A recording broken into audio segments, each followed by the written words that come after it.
Good afternoon everyone. सो कैसे हैं आप सभी लोग? आई होप सब लोग अच्छे होंगे। My name is Amrita Mishra and today we are going to discuss about next part of MCQs of research methodology. जो भी बच्चे चाहते हैं एक स्ट्रक्चर वे में एंट्रेंस एग्जामिनेशन की अभी भी तैयारी करना, तो वो जाकर परचेज कर सकते हैं कोर्सेज में इनरोल हो सकते हैं। जितने भी वीडियोस हैं वो देख सकते हैं अगर वो देख सकते हैं तो, और जो हमारा डेली का एमसीक्यू है वो सॉल्व कर सकते हैं। तो इससे आपका कुछ हद तक तो चांसेस हो ही जाता है सिलेक्शन के लिए, ठीक है। और डीडीयू अपडेट के जो भी बच्चे हैं वो जाके डीडीयू अपडेट का जो हमारे यूट्यूब पे चैनल है उसे सब्सक्राइब करें, वहाँ पे उन्हें वीडियो मिल जाएगा अपने पीएचडी एग्जामिनेशन एंट्रेंस के लिए। तो अभी जाएँ परचेज करें courses from LU update app. Good afternoon Kajal, good afternoon Sejal, Sana, Shashank.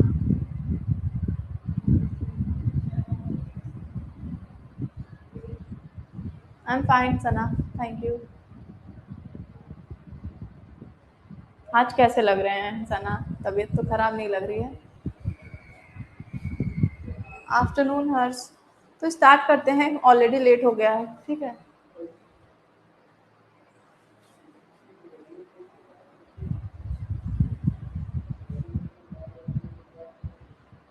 Good afternoon पूजा।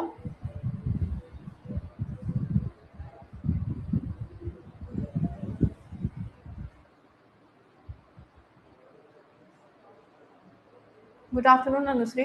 आप जो इनरोल किए हैं वो वीडियो 30 वीडियो है, आप देख लेना अहमद। उसमें क्या है, 30 वीडियोज है, वो सारे लेक्चर देख लेना। एक एमसीक्यू का वीडियो होगा, एक थ्योरेटिकल होगा, वो सारे देख लेना, उसे अच्छे से कर लेना।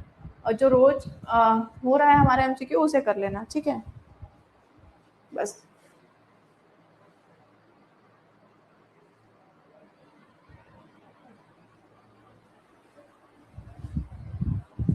हाँ, डेली क्लास 1 बजे होती है Ahmad.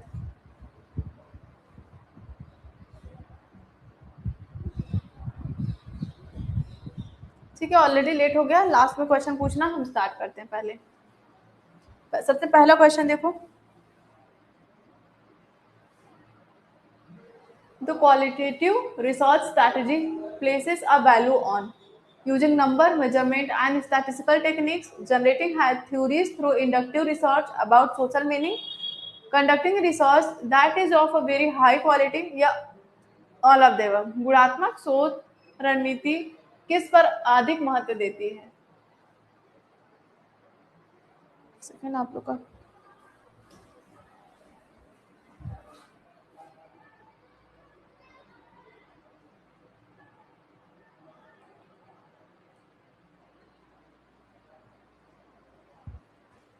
Very good everyone, correct answer यहाँ पे बी होगा, ठीक है।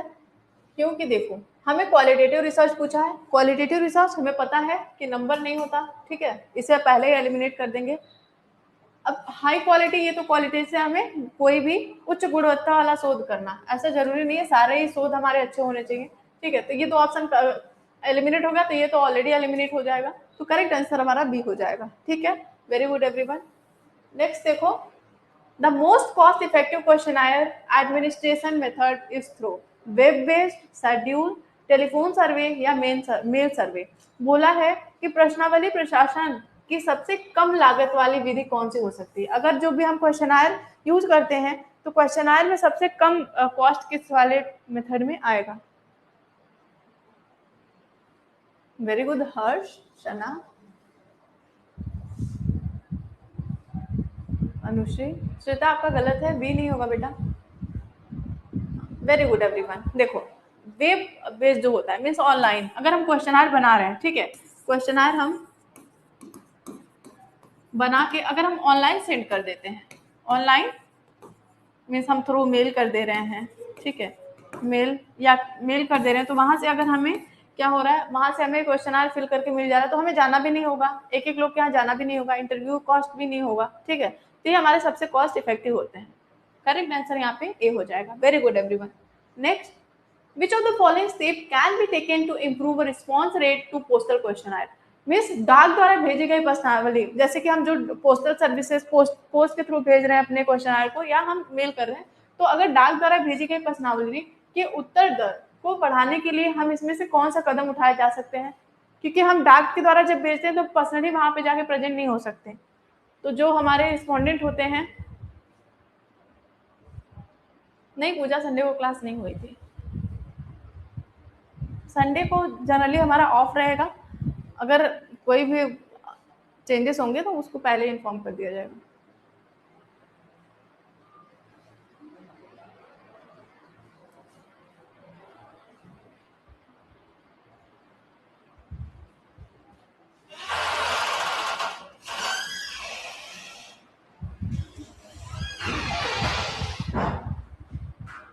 वेरी गुड, करेक्ट आंसर यहाँ पे ऑल ऑफ द एबव हो जाएगा। देखो यहाँ पे क्या कर सकता है रिसर्चर कि पर्सनलाइज कवरिंग लेटर लिख सकता है, इंट्रोडक्शन ऑफ द रिसर्च, वो बता सकता है उस कवर लेटर में कि जो रिसर्च ये किसके लिए है, क्या इसका इंपॉर्टेंस है, किसके बारे में रिसर्च हम करने जा रहे हैं। तो ये सारी चीजें अगर बता दोगे तो जो रिस्पॉन्डेंट है उसको ज्यादातर उसको क्लियर रहेगी चीजें, तो उसको ऑकवर्ड नहीं फील होगा और वो अपनी इंफॉर्मेशन देने में हेजिटेट नहीं होगा। दूसरा होता है include a stamped address envelope with a postal questionnaire। प्रश्नावली के साथ स्टैंप लगा हुआ पता लिखा लिफाफा भेजना। हमें अपना एड्रेस भी देना चाहिए ताकि वो लगे कि जो भी हम रिसर्च कर रहे हैं वो रियल है, कोई भी फेक नहीं है। Send out polite remember letter, और हमें हमें रिक्वेस्ट के साथ एक लेटर भी भेजना चाहिए कि हमें हमारा ये क्वेश्चन है, रिसर्च है, इस मेथड पे या इस चीज पे हम रिसर्च कर रहे हैं, तो उस पर हमें इस मेथड पे हम रिसर्च करें, तो प्लीज आप लोग हमें क्या करें, सपोर्ट करें, अच्छे से आंसर दे। तो ये सारी चीजें आप मीन्स क्या कर सकते हैं, रिक्वेस्ट कर सकते हैं पोलाइट मैनर में। तो हमारे correct answer all of them हो जाएंगे। ठीक है, next, which of the following is not a disadvantage of self completion questionnaire compare to structure interview. बोला है कि इसमें से कौन सा डिसएडवांटेज नहीं है, किसका, सेल्फ कंप्लीशन क्वेश्चनर का as compare to structure interview. जो सेल्फ कंप्लीशन क्वेश्चनर जो रिस्पॉन्डेंट खुद से भरता है।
वेरी,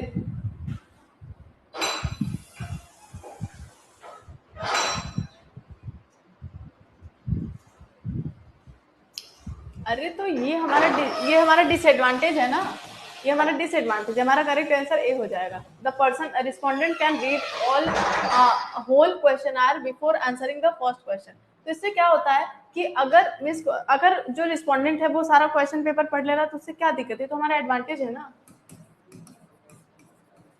एडवांटेज है।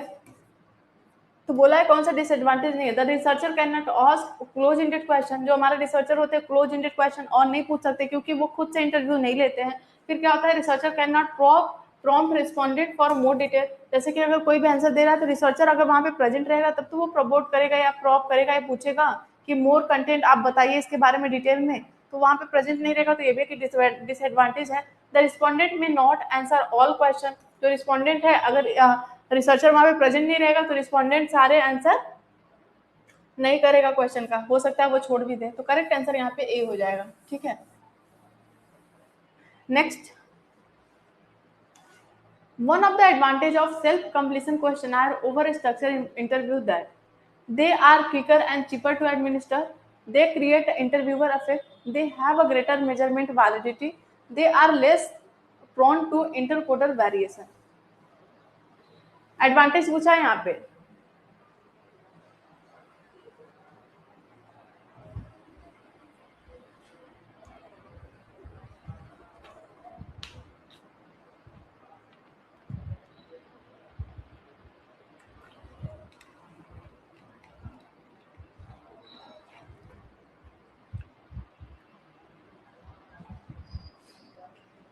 Good afternoon Sunil. आपको नहीं पता सुनील कब होगा? 31 है डेट। करेक्ट आंसर यहाँ पे ए हो जाएगा। ठीक है, ये एडवांटेज है कि जो हमारा सेल्फ कंप्लीशन क्वेश्चनर होता है वो क्विकर हो जाए, चीपर होता है। क्यों? क्योंकि वहां पे खुद विजिट नहीं करना होता है रिसर्चर को। ठीक है, बाकी सारे डिसएडवांटेज हैं। नेक्स्ट देखो, which of the following statement is correct? इसमें से कौन सा स्टेटमेंट करेक्ट है? Self completion questionnaire are type of postal survey, या postal survey can include self completion और email survey. Self completion questionnaire can include postal email survey, या email survey are types of postal questionnaire. तो हमें correct classification क्या है ये बताना है।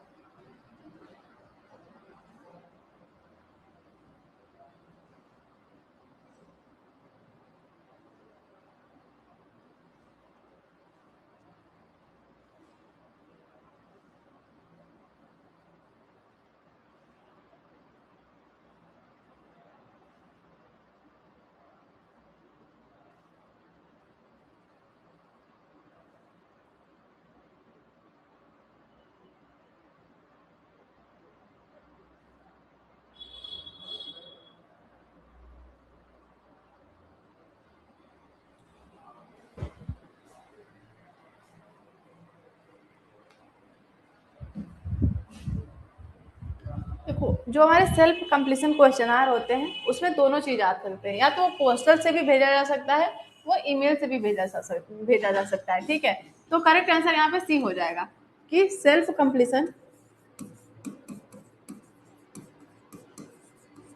जो क्वेश्चनर होते हैं,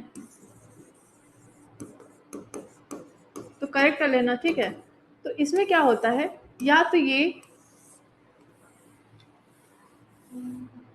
एक सेकेंड, या तो ये पोस्टल के थ्रू भी भेजा जा सकता है या ईमेल के थ्रू भी भेजा जा सकता है। दोनों ही केस में जो हमारे क्वेश्चनर होते हैं वो भरे जाएंगे, फिल हो जाएंगे किसके द्वारा?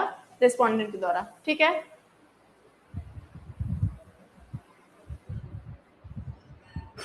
सुनील 30 और 31 को है। Next, the process not needed in experimental research is. ऐसा कौन सा प्रोसेस है जो एक्सपेरिमेंटल रिसर्च में जरूरी नहीं है? Controlling, observation, reference collection and manipulation and replication.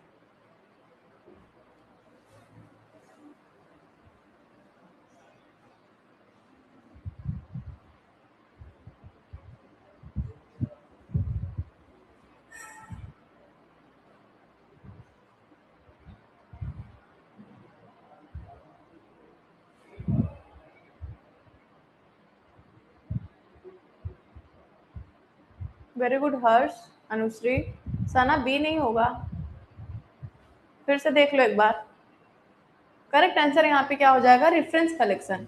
अब तुम देखो कि बोला एक्सपेरिमेंटल रिसर्च में क्या क्या होना चाहिए, तो हमारे इंडिपेंडेंट वेरिएबल होते हैं।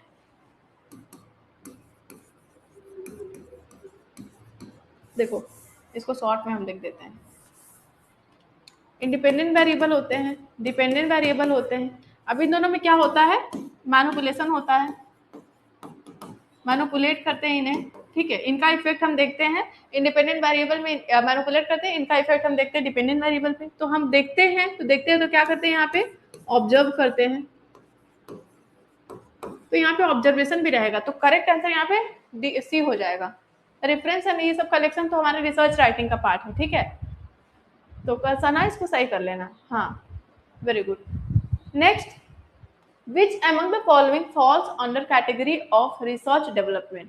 Descriptive research, philosophical research, action research, all of the above। यहाँ पे बोला है कि निम्नलिखित में से कौन सा शोध विकास की श्रेणी में आता है? जैसे जैसे हमारे रिसर्च का हमारे डेवलपमेंट होता गया, तो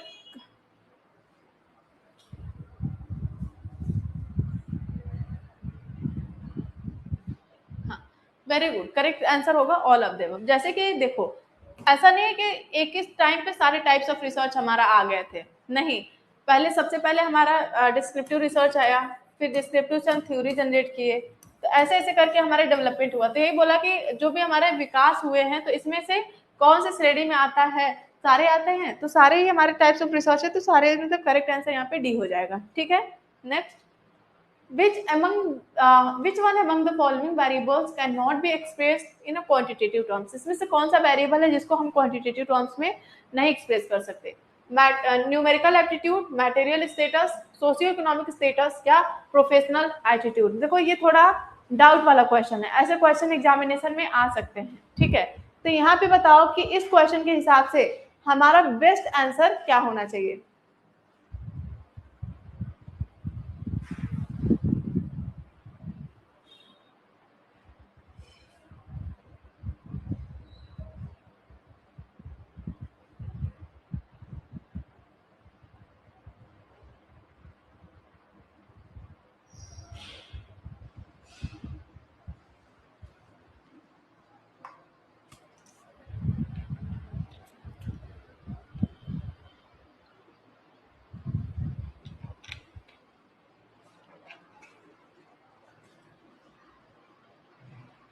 जिसने भी डी आंसर दिया हो, ठीक है, वो सही। अब देखो, एटीट्यूड हो गया हमारा,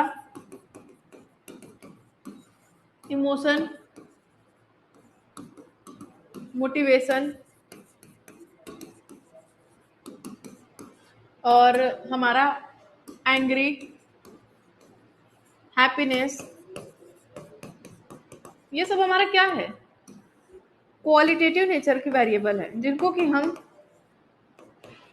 मेजर नहीं कर सकते इन द टर्म ऑफ मनी। कितना एटीट्यूड है आपके अंदर, कितने नंबर एटीट्यूड है आपके अंदर, आप बता सकते हैं? तो यहाँ पे करेक्ट आंसर इस क्वेश्चन के हिसाब से डी हो जाएगा। अब देखो, सोशियो इकोनॉमिक स्टेटस जो हमारे होते हैं, इसको भी एक हद तक अगर हम जान सके कि सोशियो इकोनॉमिक स्टेटस क्या है, ठीक है, तो ये भी हो सकते थे और ये भी है, लेकिन करेक्ट आंसर हमारा एटीट्यूड, जिसको कि हमें पता है 100%, तो ये है। ठीक है, फिर उसके बाद इकोनॉमिक यहाँ पे आ गया, तो इस वजह से न्यूमेरिकल आ गया, तो इसको हम एलिमिनेट कर सकते हैं। देन हमारा मटेरियल, मैरिटल स्टेटस जो हमारा है, ये तो हमारा होता है कितने लोग शादीशुदा हैं, क्या स्टेटस है अभी तक, इसको भी हम परसेंटेज या किसी चीज में हम इसको क्या कर सकते हैं, जो मैरिटल स्टेटस है ना, इसको भी तो हम शो कर सकते हैं परसेंटेज में कि कितने लोग शादीशुदा हैं। इसको भी हम कुछ हद तक हम क्या कर सकते हैं, शो कर सकते हैं in the form of number. और न्यूमेरिकल एप्टीट्यूड को तो कर ही सकते हैं। तो सबसे अगर एग्जैक्ट की अगर हम बात करेंगे तो हमारे करेक्ट आंसर डी हो जाएगा। ठीक है सना, क्वेश्चन में ऐसे आते हैं तो आपको एग्जैक्ट क्वेश्चन लगाना है। मैरिटल स्टेटस भी हमारा हो सकता था अगर डी आंसर नहीं होता तो। ठीक है, नेक्स्ट देखो, type 1 error occurs when we reject H0 if it is true, we reject H0 if it is false, we accept H0 if it is true, we accept H0 if it is false। Correct answer बताओ।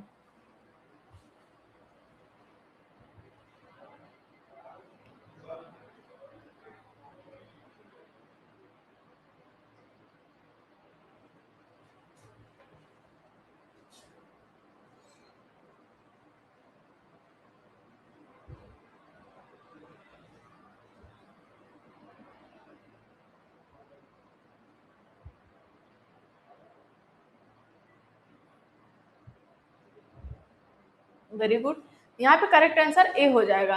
H0 means, H0 यहाँ पे क्या होता है, null hypothesis, जिसको कि हम denote करते हैं H0 से। तो टाइप 1 एरर क्या होता है, जब हमारा नल हाइपोथेसिस ट्रू है और हम इसको क्या कर दे रहे हैं, ट्रू है और इसको हम रिजेक्ट कर दे रहे हैं। ठीक है, तो ये हमारा टाइप 1 एरर होता है। वहीं पे टाइप 2 एरर क्या होता है, जब हमारा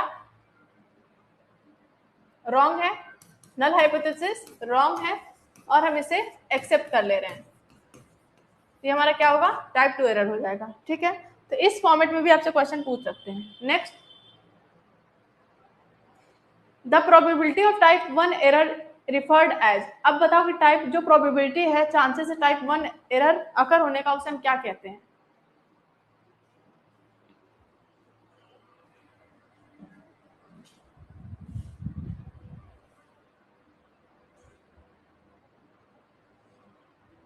वेरी गुड अनुश्री, सेजल, सना, हर्ष,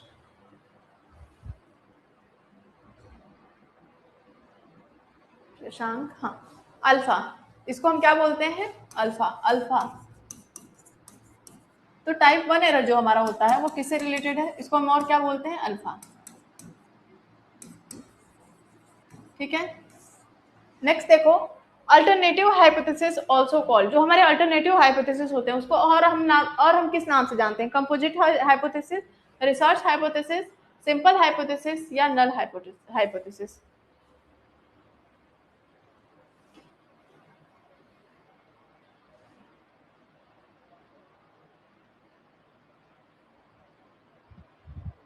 वेरी गुड सेजल, हर्ष, पूजा, सना, शशांक, हाँ, वेरी गुड एवरीवन। यहाँ पे जो हमारा अल्टरनेटिव होता है इसको हम रिसर्चर हाइपोथेसिस भी बोलते हैं। अरे ये क्या हो गया? ठीक है, तो इसको हम अल्टरनेटिव या रिसर्चर हाइपोथेसिस भी बोलते हैं, तो इतना याद रखना। नेक्स्ट, हाँ, अब देखो आज कुछ न्यूमेरिकल क्वेश्चन लाया, आप लोगों ने पूछा था कैसा क्वेश्चन आ सकता है, तो देखो यहाँ पे द मीडियन ऑफ 7 दिया, 6 दिया, 4, 8, 2, 5, 11, इसका हमें क्या करना है? मीडियन निकालना है। बताओ इसका मीडियन क्या होगा?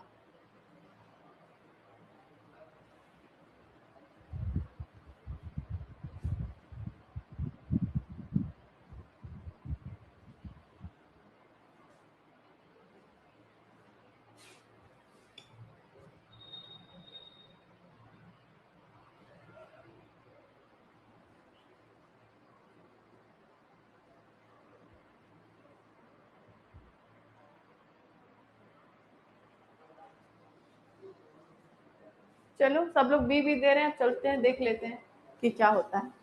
मीडियन क्या होता है? Middle value. मीडियन हमारा क्या होता है?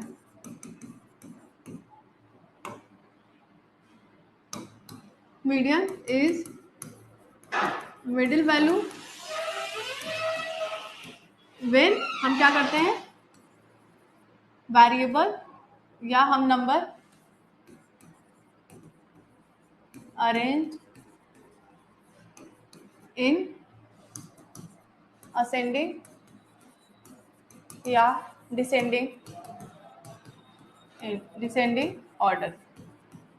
देखो सबसे पहले हमारा सबसे पहला जो स्टेप्स होता है वो क्या होता है कि हम सबसे पहले इस नंबर को असेंडिंग या डिसेंडिंग ऑर्डर में हम क्या करेंगे? कन्वर्ट करेंगे। तो देखो अब असेंडिंग ऑर्डर इसका क्या होगा? बढ़ते क्रम में। तो सबसे पहले छोटा, सबसे छोटा इसमें क्या है? 2 है। फिर हमारा क्या है? 4 है। फिर 4 के बाद सबसे उससे बड़ा 5, फिर 5 से बड़ा 6 है, फिर क्या है? 7 है।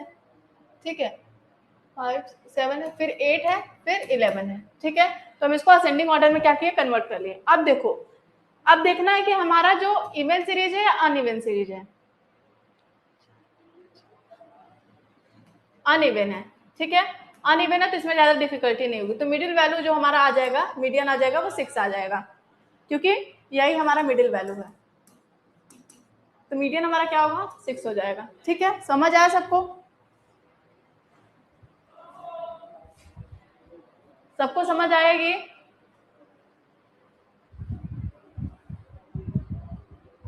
Very good. नेक्स्ट देखो, number which occur most frequently in a set of number is known as mean, median, mode, none of the above.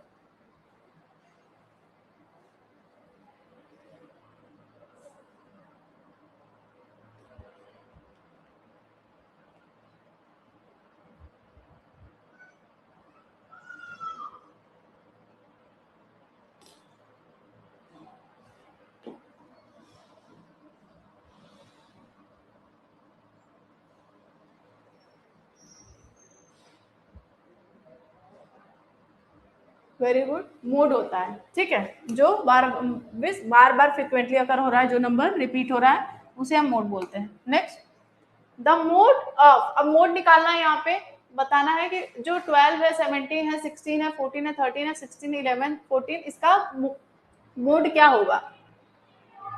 तो देखो हम इसमें बता दे रहे हैं क्योंकि टाइम टेकिंग है, कैसे हम कैलकुलेट करेंगे।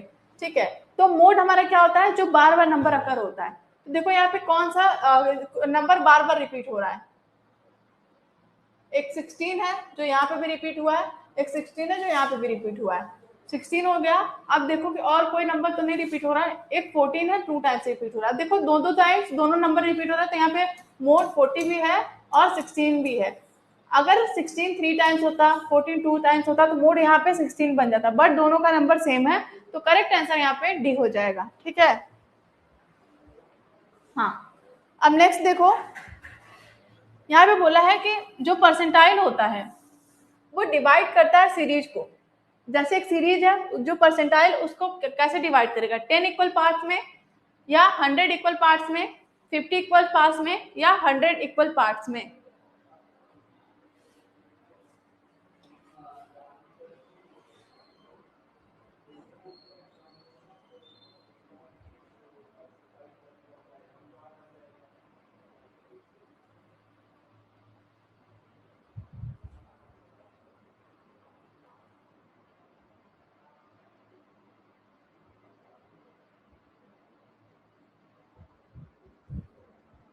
Very good. देखो, सॉरी कहाँ चला गया भाई, हाँ, 100 इक्वल पार्ट्स में। परसेंटाइल में क्या होता है, परसेंटाइल मीन्स 100। वहीं पे डिसाइल की बात करता, डिसाइल मीन्स 10। ठीक है, डिसाइल की बात करता है 10, परसेंटाइल की बात कर रहा है 100। तो अगर कहेगा कि परसेंट कितने पार्ट में डिवाइड करेगा, तो 100 पार्ट में डिवाइड करेगा। ठीक है, अब देखो next, the mean of 6 number is 41। Mean दिया है, देखो यहाँ पे सॉल्व करके हमने लिख दिया। जो मीन है बोला है 6 नंबर का 41 है, then sum of this number क्या है, तो मीन हमारा बता दिया है। मीन बोला है, मीन हमारा यहाँ कितना दिया हुआ है, 6 दिया हुआ है। अब नंबर वो कितना है जिसका हमने मीन निकाला है, 41। मीन का फॉर्मूला क्या होता है, sum of mean is equal to sum of all observation divide by number of observation. अब देखो हमें यहाँ पे क्या क्या दिया हुआ है, मीन दिया हुआ है, तो मीन हम यहाँ पे 6 लिख लेंगे, sum of all observation divide by number of observation. ठीक है, तो नंबर यहाँ पे पूछा है कितना नंबर है, और यहाँ पे नंबर ऑफ ऑब्जर्वेशन कितने थे दिया हुआ है यहाँ पे 41। ठीक है, तो हम 41 में 41 इंटू 6 करेंगे तो वो नंबर आ जाएगा।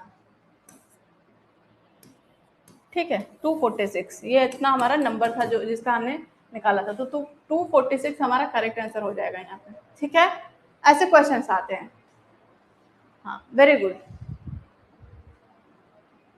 नेक्स्ट देखो, dash is a not a measures of central tendency. इसमें से बताना है कौन सा मेजर्स ऑफ सेंट्रल टेंडेंसी नहीं है।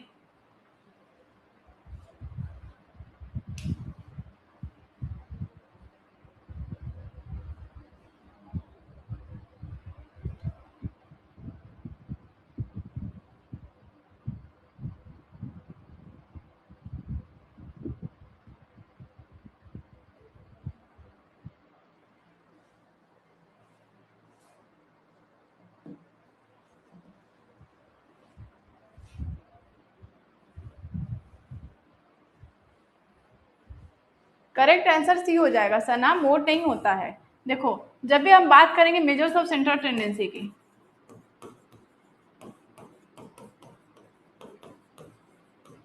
तो इसमें 3 प्राइमरी चीजें आती हैं।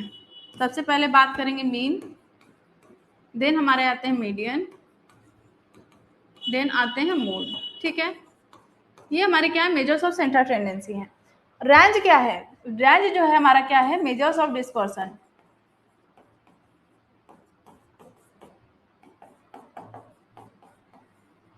मेजर्स ऑफ डिस्पर्सन है। ठीक है, तो मेजर्स ऑफ सेंट्रल टेंडेंसी हमारा मीन है, मीडियन है, मोड है। ठीक है, तो करेक्ट आंसर यहाँ पे सी हो जाएगा। Next, a general impact factors measure. जो जनरल इम्पैक्ट फैक्टर होते हैं वो क्या मेजर करते हैं, how many submission it get, कि पर्टिकुलर आर्टिकल कितनी बार सबमिट हुआ है, या how often researcher cite paper from that journal, कितनी बार जो रिसर्चर होते हैं उस पेपर से चीजों को यूज करके यूज करते हैं उस आर्टिकल से। How many papers gate publish in that journal every year, उस जर्नल से कितने पेपर्स हर साल पब्लिश होते हैं। And how many paper get rejected for each papers that is publish. Correct answer बताइए। इम्पैक्ट फैक्टर क्या होता है?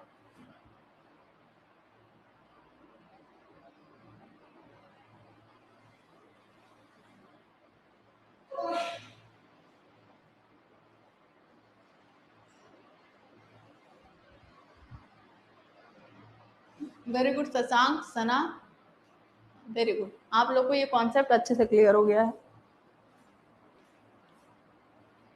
जनरल फैक्टर्स क्या होते हैं? कितनी बार पर्टिकुलर रिसर्चर उस जनरल से पेपर को साइट किया हुआ है। करेक्ट आंसर बी हो जाएगा। इसको हमने क्लास में बहुत अच्छे से बताया था, ठीक है।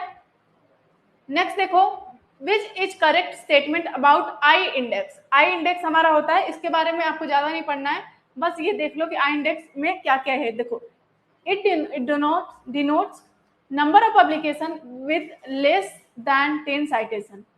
अगर I10 लिखा हुआ है तो इसका मतलब क्या होगा, बस आपको इतना पता होना चाहिए।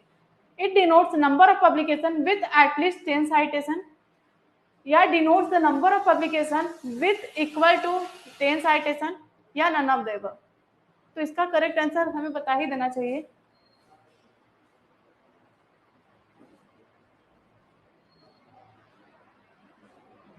वेरी गुड अनुश्री, आपको तो पता है। Very good Sejal.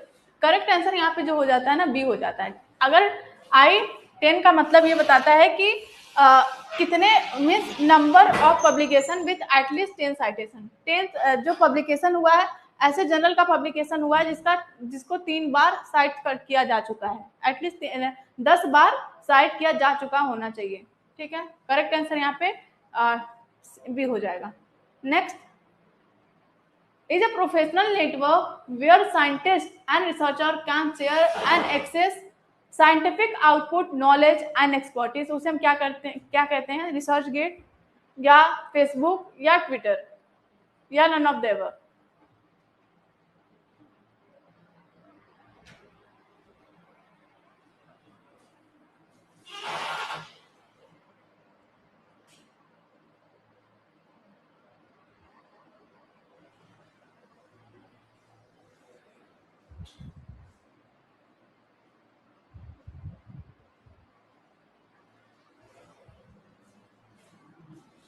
सना, यहाँ पे बोला है कि denotes number of publication with at least 10 citation.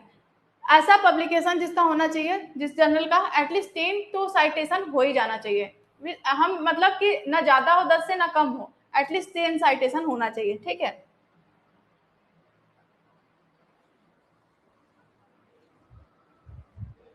हाँ, वेरी गुड, सबका सही आंसर। तो रिसर्च गेट एक हमारा ऐसा प्रोफेशनल नेटवर्क है जहाँ पे सारे जो रिसर्चर्स होते हैं, सारे जो प्रोफेसर होते हैं, वो साथ में आते हैं। लाइक हमारे साइंटिस्ट हो गए, रिसर्चर हो गए, और वो साथ में आके क्या करते हैं, अपने शेयर करते हैं। अपने शेयर जो भी उनके पास रिसोर्सेज हैं, नॉलेज है, या आउटपुट है, या एक्सपर्टीज है, वो एक दूसरे में शेयर करते हैं। तो ये हमारा जो प्लेटफॉर्म कहलाता है वो कहा जाता है रिसर्च गेट, ठीक है। नेक्स्ट देखो, which of the following are use to broadly search for a scholarly literature. Literature review के लिए कौन कौन सा प्लेटफॉर्म यूज किया जाता है? Google scholar, Scopus, web of science, all of the above.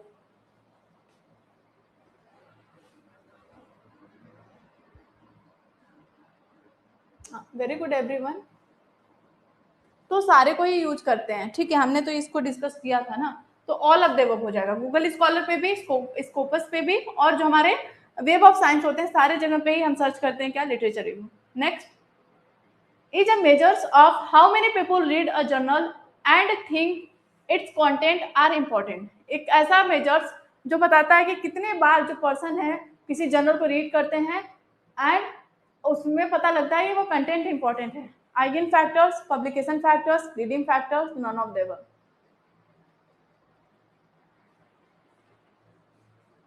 Eigen factors,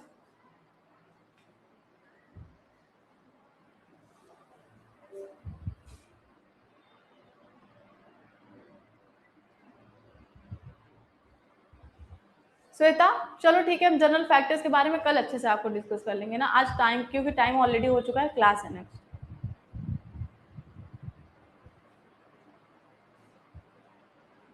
देखो, ये होता है कि आइगन फैक्टर्स बताता है कि कितनी बार कोई भी पेपर या जर्नल है वो रीड किया गया है।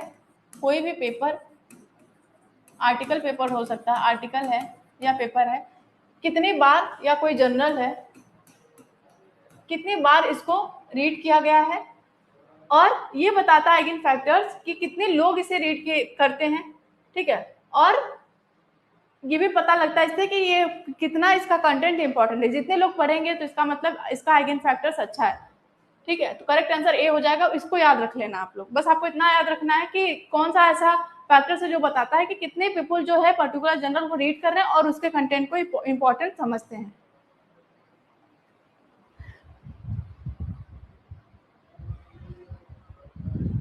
आपकी नहीं है, दूसरे की है अहमद, तो आप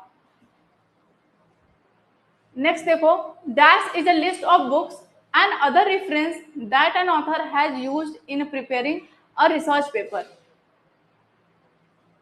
वह सूची जिसमें उस पुस्तकों और संदर्भों को लिखा जाता है जिन्हें लेखक ने शोध पत्र तैयार करते समय उपयोग किया हो,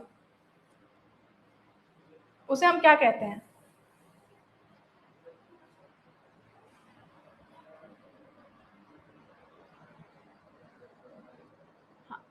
very good everyone, very good. तो यहाँ पे करेक्ट आंसर बिब्लियोग्राफी हो जाएगा। रेफरेंस में हम क्या करते हैं, यहाँ पे देखो यूज किया हुआ सोर्स है, यूज किया हुआ जो हम यूज किए हों, ऐसा नहीं है कि पढ़े भी हों यूज किए हों। रेफरेंस में क्या होता है, वो डिफरेंट सोर्सेस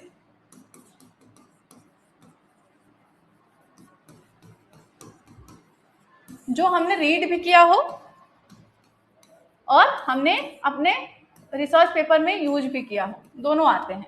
बट अगर हम बात करें बिब्लियोग्राफी में, तो जो हमने यूज किया है, जो सोर्सेस हमने यूज किया है अपने राइटिंग में, वही हम लिखते हैं, ठीक है। करेक्ट आंसर ये हो जाएगा। Next, when submitting a journal what should a cover letter include. जब हम सबमिट कर रहे हैं जर्नल तो कवर लेटर क्या होना चाहिए? A list of journal you plan to submit to, a list of your preference and articulation why the journal you choose is a good fit, the qualifications of all authors on the paper. जब आप कोई journal paper submit कर रहे हो तो covering letter में जो आप देते हो तो उस पर आप क्या लिख के देते हो?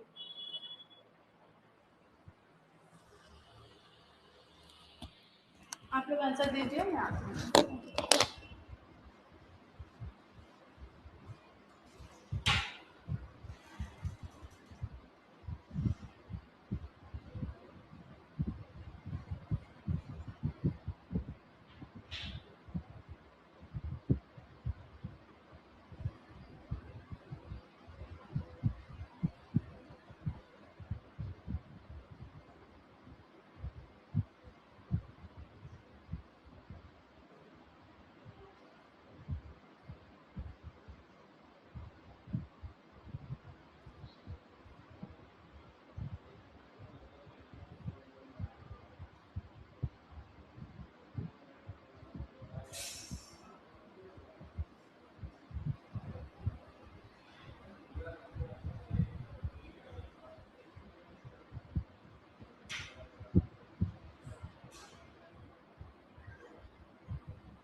करेक्ट आंसर यहाँ पे ना सी हो जाएगा। ये आर्टिकुलेशन बताता है, अगर आप कोई भी जर्नल करने जा रहे हैं, कोई भी जर्नल पब्लिश करने जा रहे हैं, तो ये बताता है कि आप कोई भी, ये बताता है कि आप जो जर्नल है उसको क्यों चूज किया अपने शोध के लिए, आपके रिसर्च के लिए क्यों उपयुक्त है, ठीक है। तो ये सब चीजें जो है ना, जनरल से चीजें, आपको बस इसको याद कर लेना है, ठीक है। बाकी जब आप रियल लाइफ में जब रिसर्च करोगे तो ये सब चीजें खुद ही आपको पता चल जाएंगी।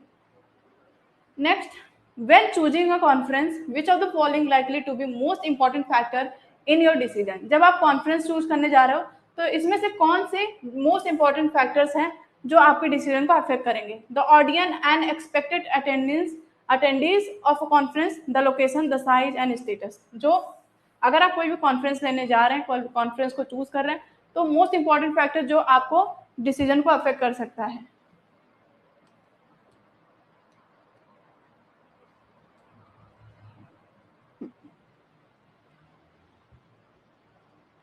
हाँ, वेरी गुड। यहाँ पे करेक्ट आंसर ए हो जाएगा, जो ऑडियंस अफेक्ट कर सकती हैं या expected attendance of a conference, सम्मेलन में आने वाले श्रोता और प्रतिभागी, ये इनका ज्यादा आप पे अफेक्ट पड़ेगा। ठीक है, next, the following are the features of a good research study except, यहाँ पे बोला है कि इसमें से कौन सा गुड रिसर्च स्टडी का फीचर है, कौन सा नहीं है, नहीं है बताना है ना। It should be replicable, it should be systematic and objective, it should be ethical and unbiased, it should be unethical and biased.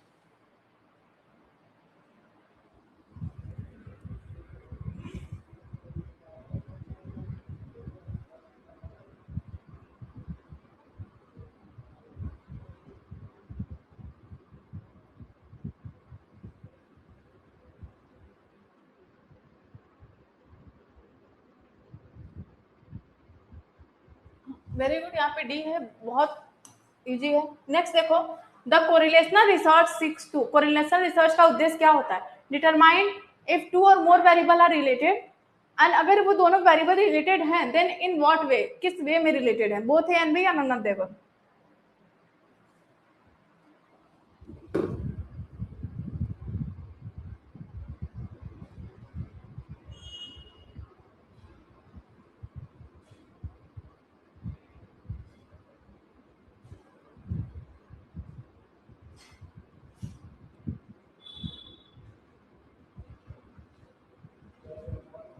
Correct answer यहाँ पे सी हो जाता है। कोरिलेशन बताता है कि हमारा दो वेरिएबल के बीच में क्या रिलेशन है, रिलेशन क्या है, और ये बताता है कि रिलेशन है भी तो किस मैनर में है। ठीक है, किस मैनर में रिलेशन है। ठीक है, दोनों बताते हैं, तो करेक्ट आंसर हो जाएगा। ठीक है, तो ये था हमारा आज का क्वेश्चन, न्यूमेरिकल क्वेश्चन जो था उसे देख लेना आप लोग, ऐसे ही क्वेश्चन पूछेंगे आपको एग्जामिनेशन में, और किसी को कोई भी डाउट हो तो पूछ सकते हैं। आपके पास 2-3 मिनट है और।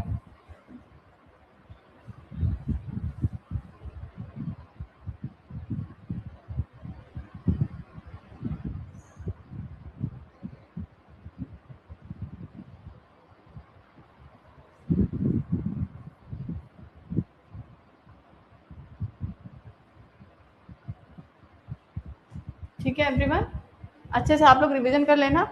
तब तक के लिए thank you, have a nice day. अब दूसरा क्लास है। ठीक है,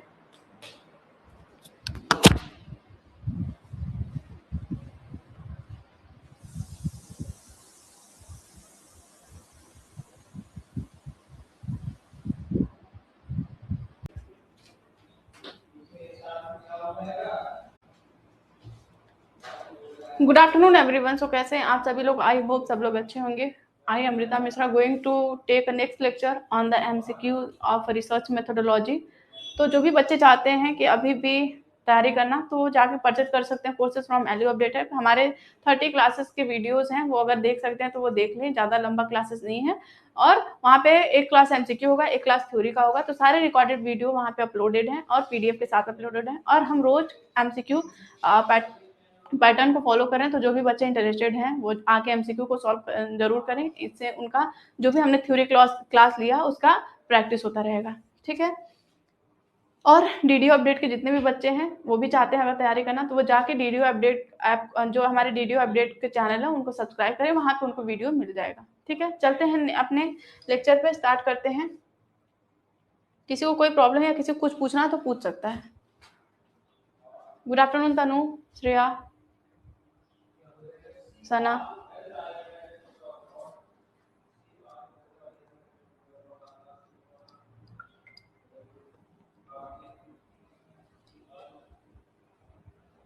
ऑलरेडी 10 मिनट लेट हो गए हैं, तो हम अपने क्लासेस को स्टार्ट करते हैं। ठीक है, तो सबसे पहला क्वेश्चन देखिए, writing in research is more descriptive and narrative than analytical, hence you need to use your imagination in the term of placement of information, linkage between the thoughts and flow of language to make the writing interesting to read and meaningful in conveying the finding.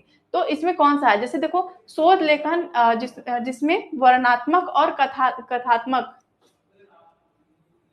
शैली अधिक होती है और विश्लेषण कम होता है, तथा जिसमें जानकारी के क्रम, विचारों के संबंध और भाषा के प्रवाह के लिए कल्पना का उपयोग किया जाता है, वह किस प्रकार का शोध होता है। क्वालिटेटिव, क्वांटिटेटिव या टेक्निकल या मेथोडोलॉजी?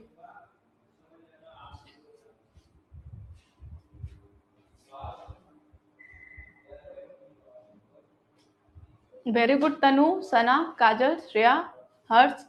हाँ, तो कीवर्ड तो यहाँ पे आप लोगों ने ढूंढ ही लिया होगा, तो करेक्ट आंसर यहाँ पे बी हो जाएगा, क्वालिटेटिव। क्यों? क्योंकि यहाँ पे बोला कि हम राइटिंग इंटरेस्टिंग पे देखते हैं, रीड पे ज्यादा फोकस करते हैं, मीनिंगफुल हम मीनिंगफुल ड्रॉ करते हैं, उसको कन्वे करते हैं फाइंडिंग में, एनालिसिस पे हम ध्यान नहीं देते हैं। ठीक है, तो ये सारी चीजें जो हमारे हैं इमेजिनेशन हो गए, बहुत सारे कीवर्ड हैं जहाँ जो कि शो कर रहा है कि यहाँ पे क्वालिटेटिव रिसर्च ही है।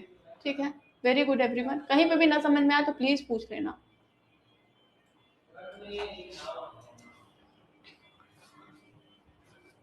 मनीष सिंह ने डी आंसर दिया है, मेथोडोलॉजी, मेथोडोलॉजिकल रिसर्च। अच्छा, ऐसा भी कोई रिसर्च होता है क्या जो मेथोडोलॉजिकल होता है?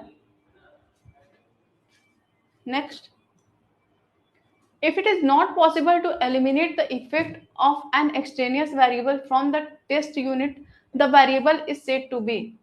यदि परीक्षण इकाई से बाह्य चर के प्रभाव को हटाना संभव न हो तो उस चर को क्या कहते हैं?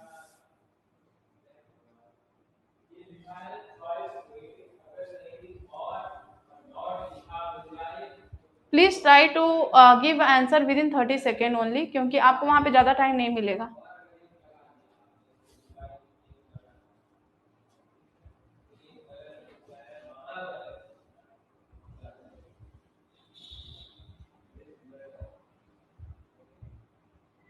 Very good everyone, very good Tanu, Harsh, Shreya, Sana, Kajal. हाँ, सब लोग सही दे रहे हो, तो इसको हम कंफाउंड वेरिएबल बोलते हैं। ठीक है, नेक्स्ट देखो, a census is preferred over sampling when.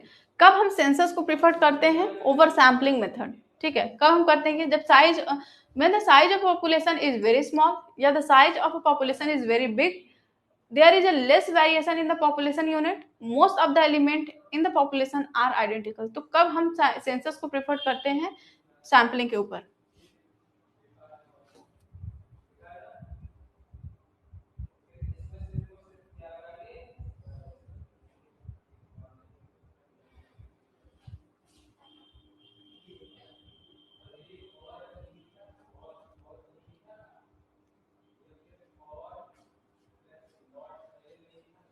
जब सैंपल साइज स्मॉल होता है। एक बार आप अपने सेम क्वेश्चन गूगल पे डाल के देखिए, अभी चेक करके मुझे बताइए क्या आंसर होगा। When census is preferred over sampling when. Census क्या होता है कि सेंसस मानते हैं कि पूरे पॉपुलेशन की हम क्या करते हैं, पूरे पॉपुलेशन का हम यहाँ पे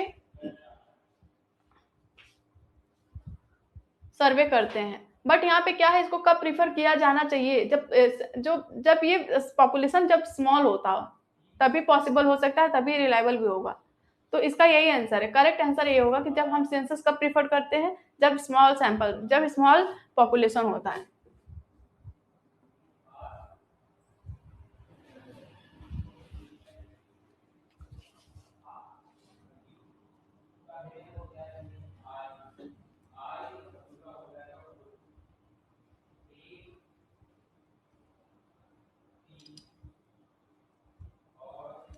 ठीक है, नेक्स्ट चलते हैं।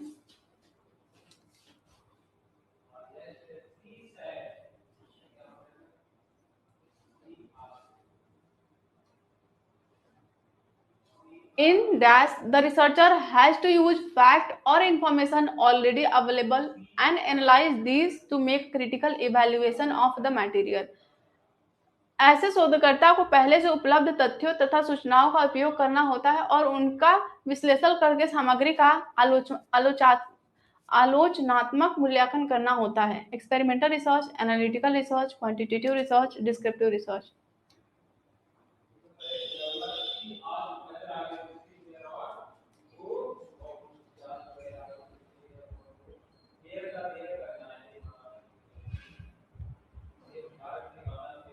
Very good Anushree, Harsh, शना।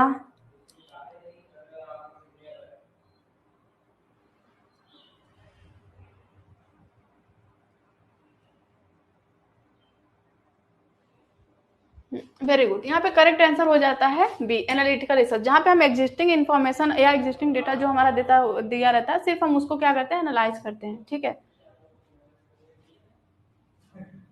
Next देखो 472 is called publication in a research and journal. ऐसे कौन चीज को हम पब्लिकेशन या हम बोलते हैं रिसर्च इन द जर्नल। शोध जर्नल में प्रकाशित होने वाले लेख को क्या कहते हैं, guide, popular report, research article, comment.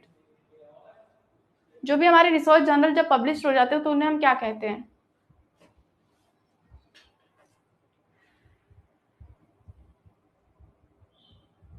Very good Harsh, Anushree, काजल, श्रेया, सना। हाँ, तो रिसर्च आर्टिकल क्या होता है, रिसर्च आर्टिकल को हम कहते हैं publication in a research journal. जो भी रिसर्च जर्नल में हम पब्लिश करते हैं उसे हम क्या कहते हैं, रिसर्च आर्टिकल। इस पे हमने बहुत बार डिस्कस कर ली है ये चीजें। नेक्स्ट चलो, the measure that identifies a single numerical values as a representative of an entire distribution is known as measures of center tendency, measures of dispersion, measures of shape या measures of association। एक single numeric value है जो सारे value जो है हमारे distribution में उन्हें रिप्रेजेंट कर रहा है, उन्हें हम क्या बोलेंगे।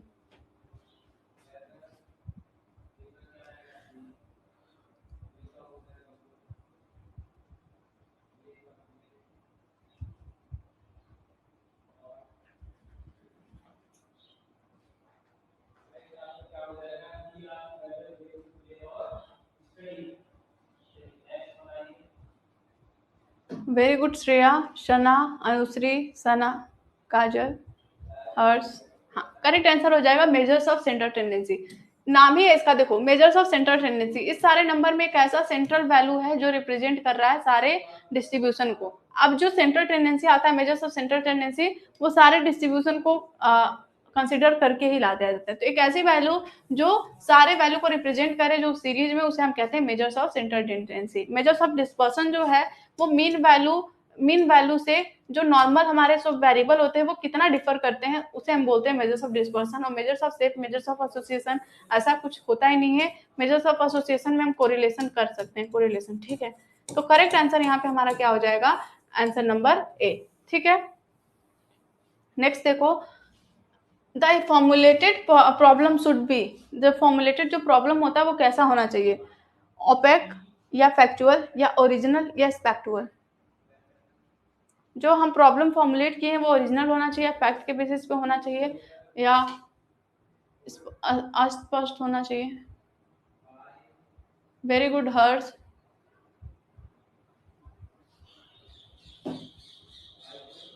अनुश्री, वेरी गुड अनुश्री, सना। करेक्ट आंसर यहाँ पे सी होगा, ओरिजिनल होना चाहिए। जो हमारे प्रॉब्लम है, जैसे हम सोसाइटी में देख रहे हैं, तो फैक्ट के बेसिस पे नहीं, फैक्ट के बेसिस पे तो हम डेटा कलेक्ट करते हैं और रिजल्ट देते हैं। जो भी हमारे प्रॉब्लम है वो ऐसे होने चाहिए जो ओरिजिनल हो या रियल हो। ठीक है, ओरिजिनल हम कह सकते हैं, रियल होना चाहिए, जो सोसाइटी में रियली में एग्जिस्ट करता हो। ठीक है, तो करेक्ट आंसर सी। फैक्ट हम कैसे जानते हैं, फैक्ट को कैसे हम जानते हैं, on the basis of data collection के बेसिस पे। बट यहाँ पे बात क्या, प्रॉब्लम जो हम फॉर्मुलेट करते हैं तो किसके बेसिस पे होना चाहिए, ओरिजिनलिटी के बेसिस पे। ठीक है, तो करेक्ट आंसर यहाँ पे सी हो जाएगा। नेक्स्ट देखो, a researcher which follows case study method is called clinical और डायग्नोस्टिक, कॉजल, एनालिटिकल या क्वालिटेटिव। वह शोध जो केस स्टडी विधि का पालन करता हो या यूज करता हो उसे हम क्या कहते हैं, क्लिनिकल, डायग्नोस्टिक।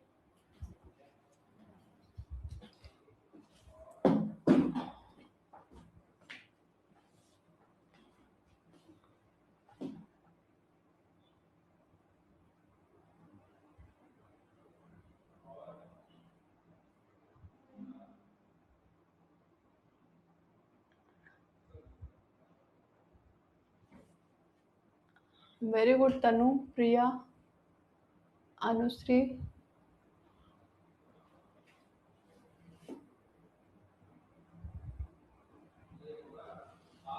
नहीं सर, ना ए होगा। देखो यहाँ पे बोला है कि ऐसा कौन सा मेथड है जो केस स्टडी मेथड को फॉलो करता है। ठीक है, तो डायग्नोस्टिक, जब हम किसी चीज का रीजन जानना चाहते हैं, एक पर्टिकुलर टॉपिक है या पर्टिकुलर चीज है जो बार बार हैपन हो रहा है, तो यहाँ पे अगर हम किसी चीज का रीजन जानना चाहते हैं कि क्यों पर्टिकुलर चीज बार बार हो रहा है, तो डायग्नोस करना चाहते हैं, जानना चाहते हैं, तो करेक्ट आंसर यहाँ पे ए हो जाएगा। ठीक है, यहाँ पे बोला है कि रिसर्चर विच फॉलो केस स्टडी मेथड, यहाँ पे केस स्टडी मेथड पूछा है, कहाँ पे फॉलो होता है, तो क्लिनिकल या हमारे डायग्नोस्टिक हो जाते हैं। और क्वालिटेटिव ठीक है हो सकता है, बट यहाँ पे हम क्या करते हैं, जनरली जो हमारे ऑब्जर्वेशन होते हैं या जो हमारे इंटरव्यू होते हैं, ठीक है, ग्रुप इंटरव्यू, इस सब चीजों को फॉलो करते हैं। तो करेक्ट आंसर जो हमारे मतलब 100% तक सही हो सकता है, करेक्ट आंसर ए ही होगा, तो हमको एनालाइज करके आंसर लगाना होता है। ठीक है, अब देखो, formation of a database from which to infer a characteristic of a relationship of a population, the approach used in research is, यहाँ पे बोला ऐसा डेटाबेस बनाना जिससे जनसंख्या की विशेषताओं या संबंधों के बारे में निष्कर्ष निकाला जा सके। तो शोध में इस दृष्टिकोण को क्या कहा जाता है, क्वालिटेटिव, एक्सपेरिमेंटल, साइमुलेशन या इन्फ्लुएंशियल।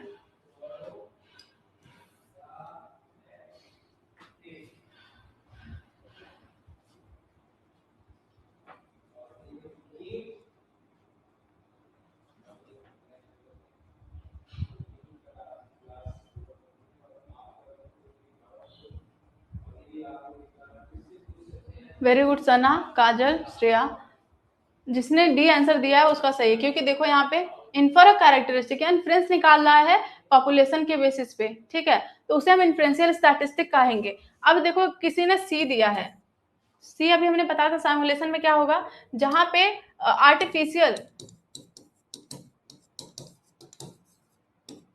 आर्टिफिशियल सिचुएशन का नाम ले कि हम आर्टिफिशियल सिचुएशन ड्रॉ किए हैं और इस पे ये रिसर्च कर रहे हैं, तो ये हमारे सिमुलेशन होते हैं। सिमुलेशन आप लोग कैसे दे रहे हो, और इन्फ्लुएंशियल जो हमारा होता है, इन्फ्लुएंशियल मेथड वो होता है जहां पे हम किसी भी डेटा से इन्फ्लुएंस या हम कह सकते हैं कंक्लूजन, इन्फ्लुएंस को हम कंक्लूजन भी बोलते हैं, कंक्लूजन ड्रॉ करते हैं। अभी हमने पढ़ा ना कि मीन्स हमारे एक दो टाइप के स्टैटिस्टिक होते हैं, इन्फ्लुएंशियल होते हैं, दूसरा डिस्क्रिप्टिव होते हैं। जहाँ पे हम पॉपुलेशन को डिस्क्राइब करना है वो हमारा डिस्क्रिप्टिव होता है, इन्फ्लुएंशियल में जहाँ पे हमें इन्फ्लुएंस निकालना हो, कंक्लूजन ड्रॉ करना हो। क्वेश्चन में डायरेक्ट दिया है कि इन्फर कैरेक्टरिस्टिक्स और रिलेशनशिप ऑफ पॉपुलेशन। ठीक है, देखो यहाँ पे बोला ना ऐसा डेटाबेस बनाना जिससे जनसंख्या की विशेषताएं या संबंध के बारे में निष्कर्ष निकाला जा सके, निष्कर्ष निकाला जा सके, जहां से हम कंक्लूजन निकाल सके, इन्फ्लुएंस निकाल सके। ठीक है, तो करेक्ट आंसर यहाँ पे डी हो जाएगा।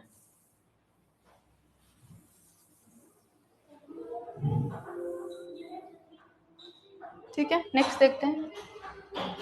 इन which of the following scale the object are arranged according to their magnitude in ordered relationship, ये नॉमिनल होते हैं, ऑर्डिनल होते हैं, इंटरवल स्केल होते हैं, रेशियो स्केल होते हैं।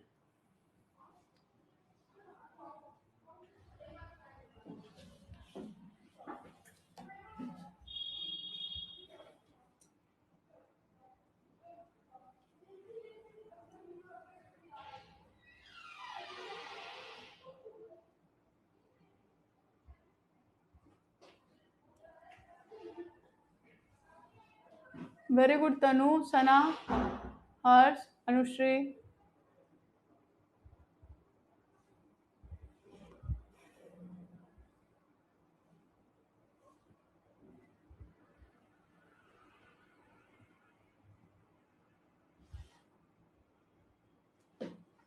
वेरी गुड, करेक्ट आंसर यहाँ पे हो जाएगा ऑर्डिनल स्केल।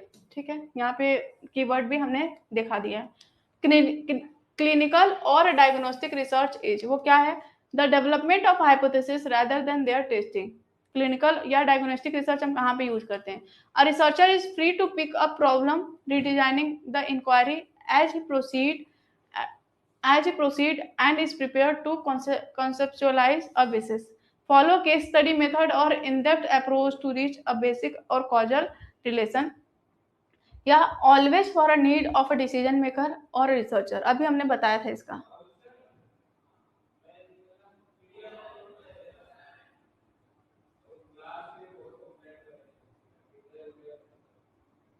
वेरी गुड हर्ष, सना।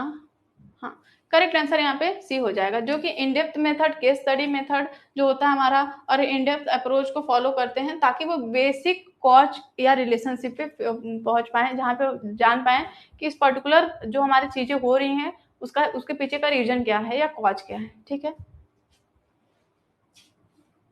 नेक्स्ट देखो, the objective of research methodology is to determine the frequency with which something occurs or with which it is associated with something else is called formulative, descriptive, diagnostic, hypothesis testing.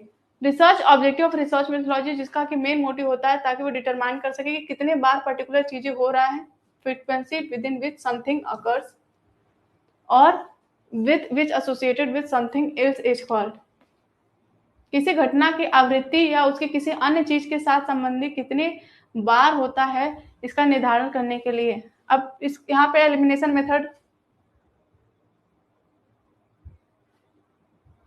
Very good काजल, श्रेया, अनुश्री, सना, तनु, हाँ very good, correct answer हो जाएगा diagnostic research. ठीक है, assigning numericals or other symbol to the categories or response is called editing, coding, transcription, tabulation.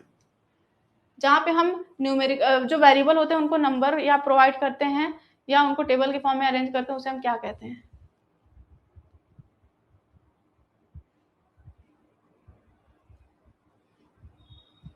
नहीं सना, थोड़ा तबीयत नहीं ठीक लग रहा है मेरा।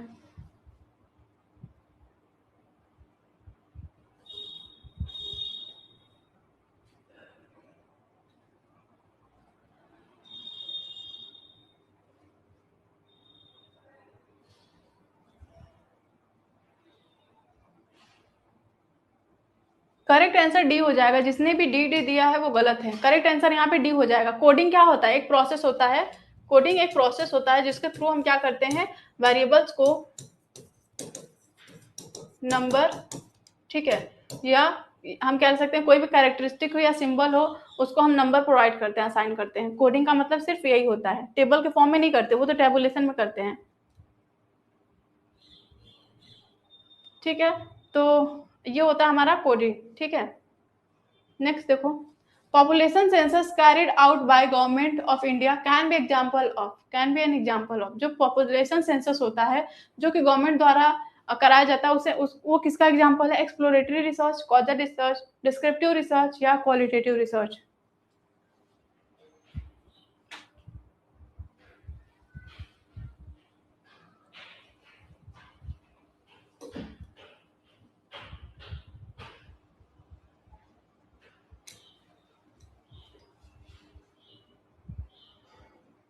आप लोगों को कैसे पता कि मुझे कुछ हुआ है?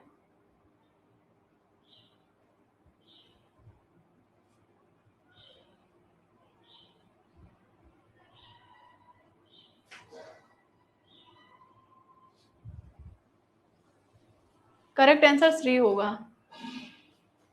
पॉपुलेशन ऑलरेडी होते हैं, उन्हें हमें डिस्क्राइब करना होता है कितने पॉपुलेशन है। एक्सप्लोरेटरी में हम क्या कहते हैं? एक्सप्लोर करते हैं। अगर कोई हमारे अभी बताया था ना हमने कि न्यू हो या कोई भी ऐसा फील्ड हो जो थोड़ा नोन हो, ठीक है, अगर उससे हमें पता लगाना होता है उसके बारे में और इन डेप्थ जानना होता है तो हम क्या करते हैं? एक्सप्लोरेटरी रिसर्च का यूज करते हैं। कॉजल रिसर्च तो एक्सपेरिमेंट में होता है और डिस्क्रिप्टिव हमारा में सेंसस जो होता है वो डिस्क्रिप्टिव रिसर्च का ही पार्ट होता है, तो ये याद रखना। ठीक है, नेक्स्ट देखो, the backbone of research work is, जो बैकबोन होता है रिसर्च वर्क वो क्या होता है? Research problem, research tools, research methodology या रिसर्च स्पॉन्सर्स। कीवर्ड पे ध्यान देना। अच्छा, डार्क कम रहे हैं इसीलिए, आज एनर्जी नहीं लग रही है इसलिए।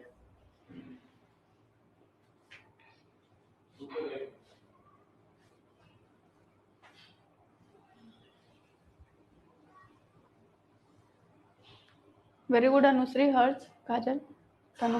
देखो यहाँ पे करेक्ट आंसर यहाँ पे सी होगा, रिसर्च मेथोडोलॉजी। रिसर्च वर्क, यहाँ पे रिसर्च वर्क बोला है, अगर रिसर्च का बोलता तो रिसर्च प्रॉब्लम होता। ठीक है, क्योंकि अभी हमने ये ऑलरेडी ये सारे क्वेश्चन भी हमने डिस्कस कर लिया है कि जो बेस क्या होता है किसी भी रिसर्च का, तो रिसर्च प्रॉब्लम होता है। बट यहाँ पे रिसर्च वर्क आ गया है वर्ड, ठीक है, तो यहाँ पे रिसर्च मेथोडोलॉजी होगा। ठीक है, करेक्ट आंसर। रिसर्च मेथोडोलॉजी जो कि बताता है कि हम किस मेथड को, किस टेक्निक्स को यूज करके हम डेटा को कलेक्ट करेंगे, किस मेथड से हम रिसर्च करेंगे फर्दर, वो सारी चीजें। ठीक है, तो ये हमारे क्या होते हैं, बैकबोन होते हैं रिसर्च के। करेक्ट आंसर यहाँ पे सी होगा। Next, every research proposal regardless of length should include 2 basic section. ठीक है, दे आर रिसर्च क्वेश्चन और research methodology, research proposal and bibliography, research method and schedule, research question and bibliography. जो ये सारे research proposal होते हैं, research proposal की बात कर रहे हैं यहाँ पे कि उसमें लेंथ का कोई नहीं होता, वो तो 7 से 8 पेज का होता है, बट उसमें मेन 2 चीजें क्या होनी चाहिए, उसमें मेन 2 चीजें क्या होनी चाहिए।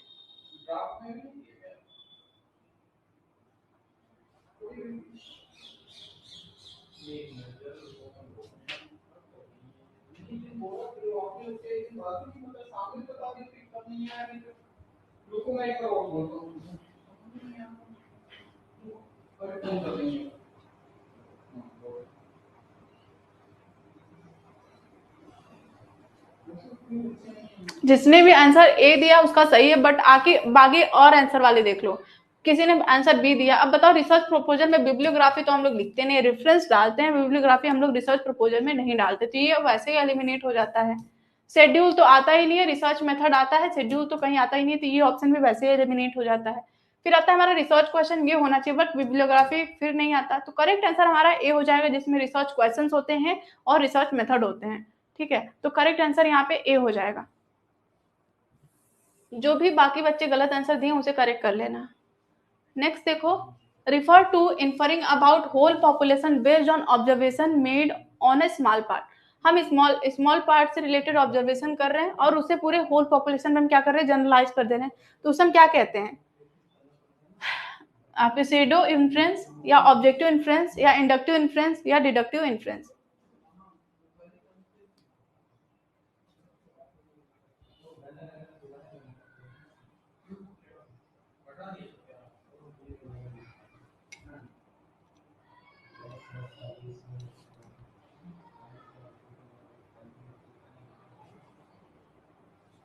सारे लोग ए आंसर क्यों दे रहे हो। करेक्ट आंसर यहाँ पे सी हो जाएगा। वेरी गुड सना, सना ने सही आंसर दिया है, इंडक्टिव इन्फ्लुएंस। यहाँ पे बोला है कि हम कुछ पार्ट को ऑब्जर्व करके पूरे होल पॉपुलेशन को हम क्या कर दे रहे हैं,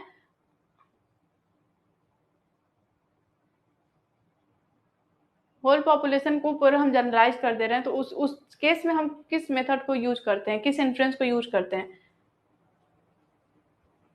क्वालिटेटिव की बात करें तो इंडक्टिव आएगा, क्योंकि क्वालिटेटिव यहाँ पे बात किया ऑब्जर्वेशन, ऑब्जर्वेशन हमारा किससे रिलेटेड है, क्वालिटेटिव मेथोडोलॉजी से रिलेटेड है।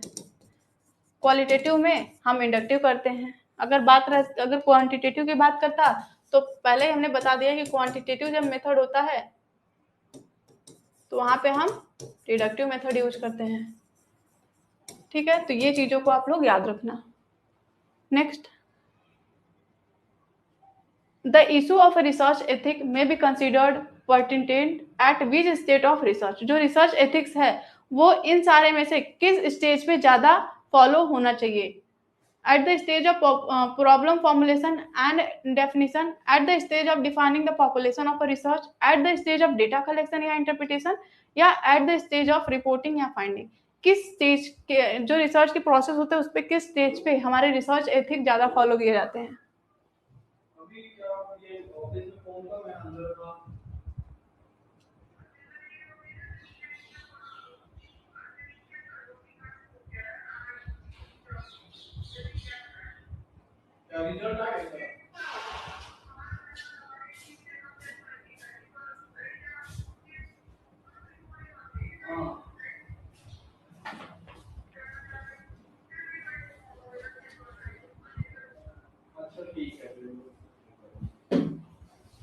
करेक्ट आंसर यहाँ पे सी हो जाता है, रिसर्च एथिक्स। रिसर्च एथिक में हमारा ये बताया जाता है कि हम कैसे लोगों के साथ बिहेव करते हैं, हम लोगों की प्राइवेसी कितना मेंटेन करके चलते हैं, लोगों के साथ हम गलत ना करें। एथिक्स हमेशा सोसाइटी के लिए होती है, तो डेटा कलेक्शन के टाइम और उसको इंटरप्रिटेट करने के टाइम ही ज्यादा रिसर्च एथिक फॉलो किया जाता है। ये बात आप लोग रट लेना। ठीक है, करेक्ट आंसर यहाँ पे सी हो जाएगा, सबका गलत है।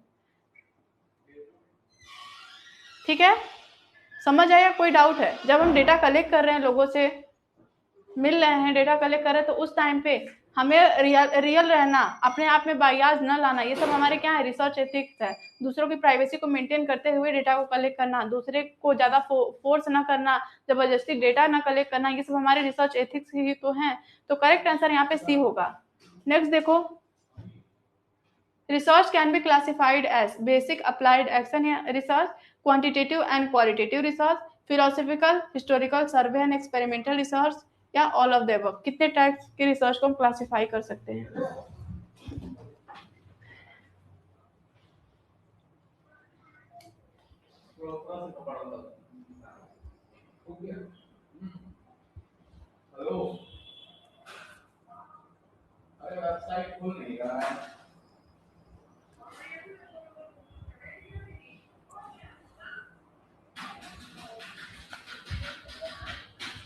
हाँ, वेरी गुड एवरीवन, यहाँ पे correct answer all of the above हो जाएगा, सारे ही टाइप्स है रिसर्च के। Next, a research problem is feasible only when. एक शोध समस्या तभी व्यवहार संभव मानी जाती है जब it has utility and relevance, it is researchable, it is new and add something to a knowledge, या ऑल ऑफ द अबव।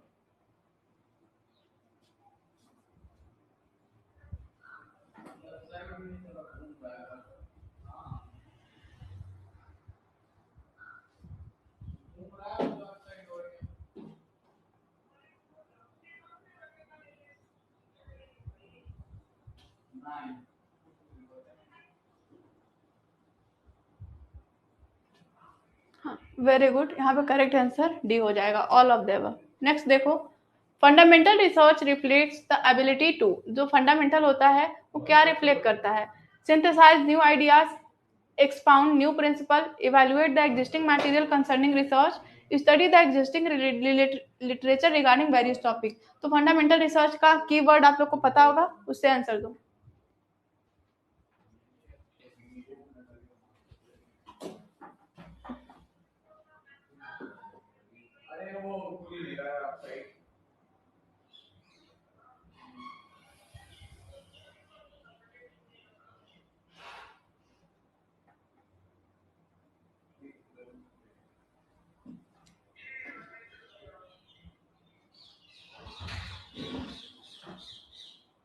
हाँ, तो यहाँ पे मीन्स जो फंडामेंटल रिसर्च हम क्या करते हैं, न्यू प्रिंसिपल को जनरेट करते हैं, या नॉलेज को इनहेंस करते हैं, ठीक है, या हम क्या करते हैं, थ्योरी जनरेट करते हैं।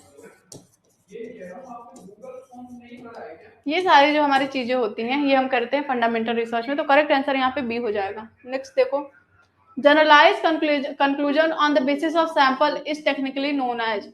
अगर हम क्या करें, सैंपल के बेसिस पे जनरलाइज कर रहे हैं कंक्लूजन को, तो उससे हम क्या कहते हैं, data analysis and interpretation, parameter inference, statistical inference, या ऑल ऑफ द अबव। अगर हम सैंपल के बेसिस पे सारे कंक्लूजन को सारे लोगों पे हम क्या कर रहे हैं, जनरलाइज करें, तो उसे हम क्या कहते हैं?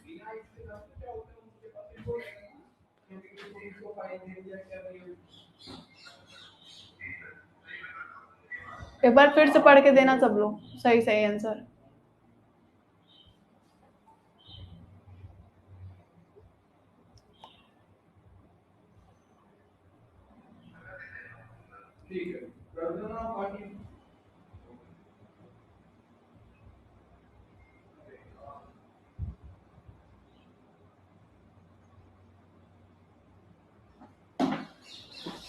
सब लोग आंसर डी डी क्यों दे रहे हो? गलत आंसर है यहाँ पे, जैसे कि ऑल ऑफ द अबव नहीं होगा। आप देखो, बोला है कि हम अगर सैंपल के बेसिस पे पूरे पॉपुलेशन पे जनरलाइजेशन कर दे रहे हैं, डेटा एनालिसिस एंड इंटरप्रिटेशन, तो ये रिसर्च का प्रोसेस है, ये तो वैसे ही एलिमिनेट हो गया। तो यहाँ पे आप लोग ऑल ऑफ द अबव कैसे आंसर दे सकते हो, ये तो हट ही गया, ये भी हट गया बेटा। पैरामीटर इन्फ्लुएंस, स्टैटिस्टिकल इन्फ्लुएंस, अब बोला है सैंपल के बेसिस पे अगर हम पूरे पॉपुलेशन को क्या करेंगे, जनरलाइज करते हैं, तो ये हमारा स्टैटिस्टिकल इन्फ्लुएंस होता है, ठीक है। करेक्ट आंसर यहाँ पे सी हो जाएगा।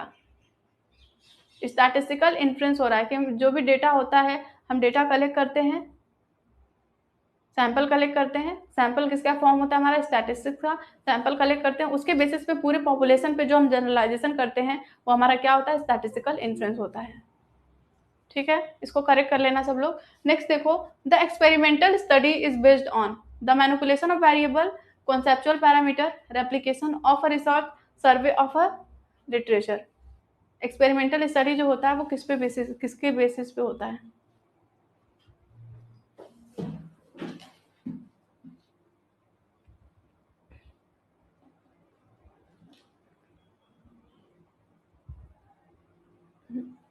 वेरी गुड अनुश्री, हर्ष, तनु, शना।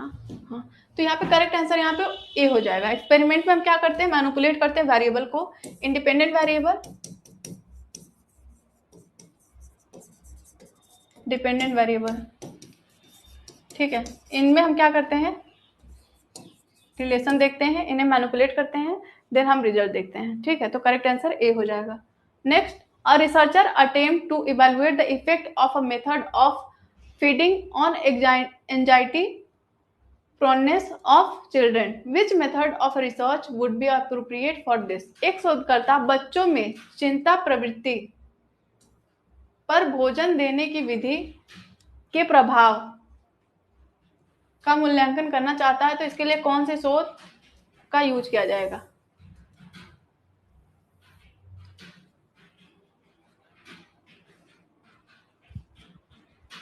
कीवर्ड अच्छे से देख लेना सब लोग।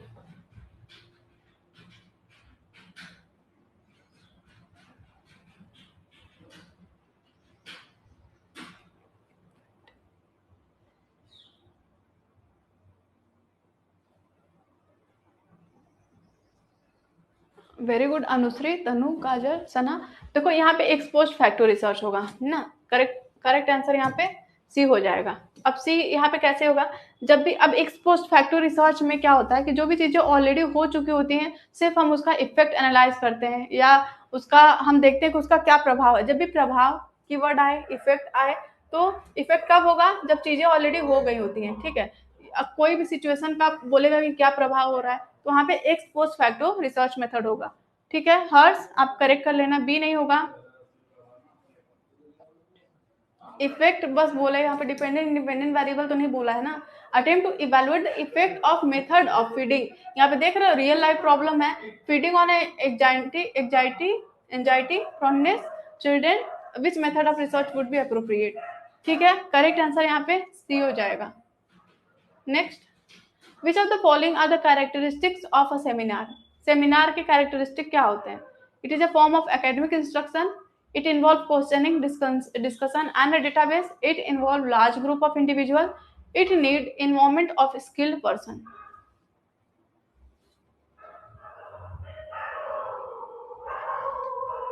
आंसर दो फिर बताते सेमिनार क्या होता है, ये न्यू टर्म है।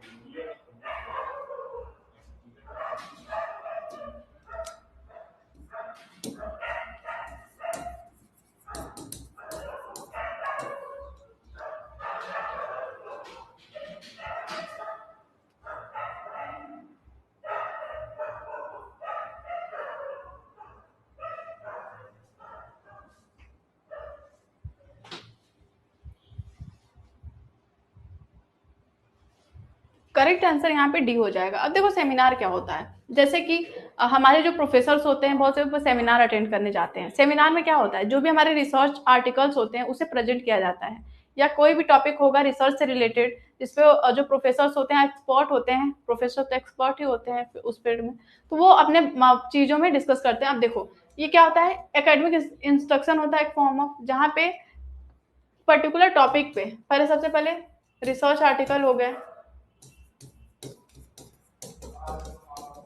का प्रेजेंटेशन होता है, ठीक है। सेमिनार के थ्रू कोई भी चीजें हो रही हैं रिसर्च से रिलेटेड, ये जनरली यूनिवर्सिटीज इस सब चीजों में होती हैं, ठीक है। ये एकेडमिक इंस्ट्रक्शन होता है। क्यों एकेडमिक इंस्ट्रक्शन होता है, अभी बताया कि ये यूनिवर्सिटी से रिलेटेड है, एकेडमिक इंस्ट्रक्शन होता है, ठीक है। अब यहाँ पे क्वेश्चन होता है, डिस्कशन होता है, डिबेट होता है पर्टिकुलर टॉपिक या पर्टिकुलर डेटा पे, ठीक है। लार्ज ग्रुप नहीं इन्वॉल्व होते हैं यहाँ पे, मान लो कि 10 से 15 लोगों का एक्सपर्ट ग्रुप होते हैं, एक्सपर्ट ग्रुप होते हैं, उनके बीच में डिस्कशन होता है। It need involvement skill and person. इसमें क्या होता है कि जो स्किल्स पर्सन होते हैं उनके बीच में उनके बीच का इन्वॉल्वमेंट जरूरी होता है। तो करेक्ट आंसर यहाँ पे ए बी डी हो जाएगा, सी नहीं होगा। लार्ज ग्रुप ऑफ इंडिविजुअल नहीं होते हैं, ठीक है। यहाँ पे कम ही ग्रुप का इंडिविजुअल होते हैं जो कि स्किल्ड होते हैं। करेक्ट आंसर डी हो जाएगा। Next, essential qualities of researcher are, जो मीन्स जो क्वालिटीज जो रिसर्चर में क्या क्या क्वालिटीज होनी चाहिए, जो एसेंशियल होनी चाहिए। Spirit of a free inquiry, reliance on observation and evidence, systematic systemisation और थ्योराइजिंग ऑफ नॉलेज, या ऑल ऑफ देम।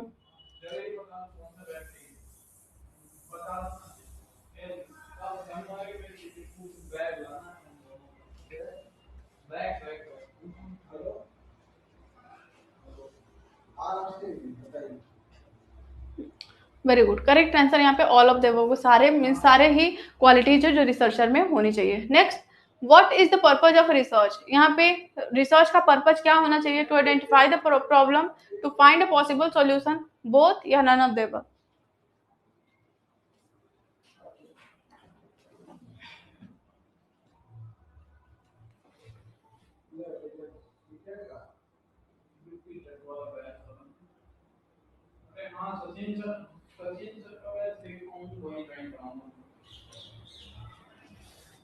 दोनों है, मीन्स जो हमारे रिसर्च का क्या क्या पर्पज होना चाहिए, ये भी होना चाहिए कि वो प्रॉब्लम को आइडेंटिफाई करे, ठीक है। दूसरा, उस प्रॉब्लम का पॉसिबल सॉल्यूशन क्या होना चाहिए रिसर्च करने के बाद, वो भी फाइंड करें। हमारे क्या होते हैं?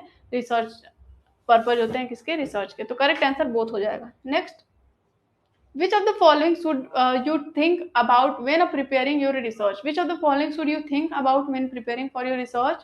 Your sample frame and sampling strategy, the ethical issues that might arise, negotiating access to a setting, या all of the above। इसमें से क्या क्या आपको सोचना चाहिए जब आप अपने रिसर्च के लिए प्लान कर रहे हैं या प्रिपेयर कर रहे हैं?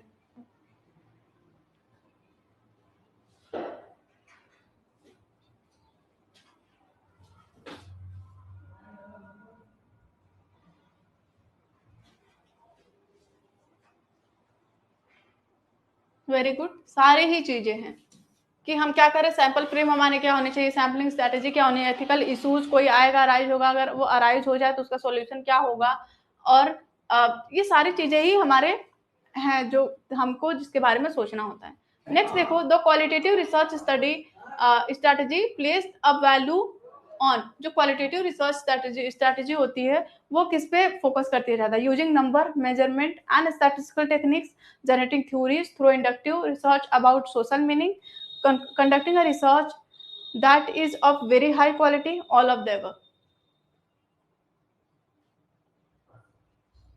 वेरी गुड हर्ष, सना, काजल, तनु। करेक्ट आंसर यहाँ पे बी हो जाएगा। क्वालिटेटिव रिसर्च जब भी बोले तो क्वालिटेटिव रिसर्च का कीवर्ड जो है अपने मन में रख लिया करो सब लोग। तो यहाँ पे क्वालिटेटिव रिसर्च से रिलेटेड इंडक्टिव रीजनिंग होता है, सोशल के बारे में बात करता है, एथिक्स के बारे में बात करेगा, थ्योरीज के बारे में बात करेगा। तो करेक्ट आंसर यहाँ पे हमारा बी हो जाएगा, ठीक है। Next, which of the following is not a data collection method, इसमें से कौन सा डेटा कलेक्शन मेथड नहीं है? Research question, unstructured interview, portal survey questionnaire, participant observation.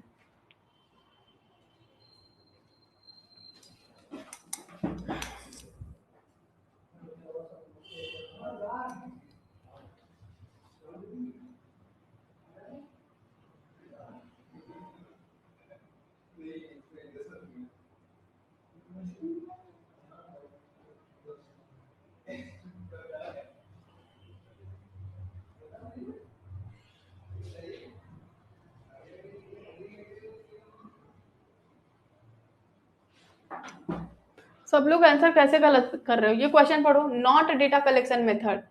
Research question भाई, रिसर्च क्वेश्चन कौन सा डेटा कलेक्शन मेथड होता है? इतना गलत आंसर कोई डायरेक्टली कैसे दे सकता है? रिसर्च क्वेश्चन ऑलरेडी एलिमिनेट कर दो तो ऑल ऑफ द अबव तो ऐसे ही खत्म हो जाएगा। अनस्ट्रक्चर्ड इंटरव्यू अभी हमने कल ही डिस्कस किया कि डेटा कलेक्शन मेथड होता है। अब कहीं किसी पोर्टल पे जाके सर्वे या क्वेश्चनर बना के उस पर डेटा कलेक्ट करना, तो ये भी है हमारा data collection method. Participant observation already है।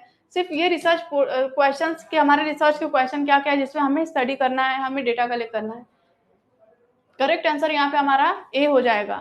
क्वेश्चन सही से पढ़िए आप लोग। नेक्स्ट देखो, an example of scientific knowledge is laboratory and field experiment, social tradition and custom, authority of a prophet or a great man, religious scripture। Scientific knowledge का example क्या है?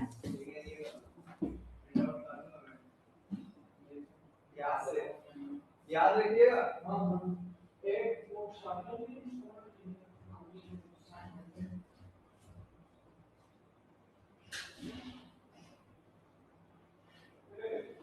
हाँ, साइंटिफिक नॉलेज का करेक्ट मतलब यही होगा कि ये होगा कि एग्जाम्पल बोला साइंटिफिक नॉलेज का, तो ट्रेडिशनल सोशल कस्टम ये हमारे क्वालिटेटिव है, ये तो सिर्फ ट्रेडिशनल बता रहा है। Authority of profit and great man, महान व्यक्तियों का अधिकार, ये भी नहीं है। रिलीजियस, तो सही लेबोरेटरी अगर फील्ड एक्सपेरिमेंट हम लोग कर रहे हैं तो ये हमारे साइंटिफिक नॉलेज से रिलेटेड है। तो ये हमारे सारे आज से रिलेटेड क्वेश्चन थे। अब किसी को कुछ पूछना हो तो पूछ सकता है।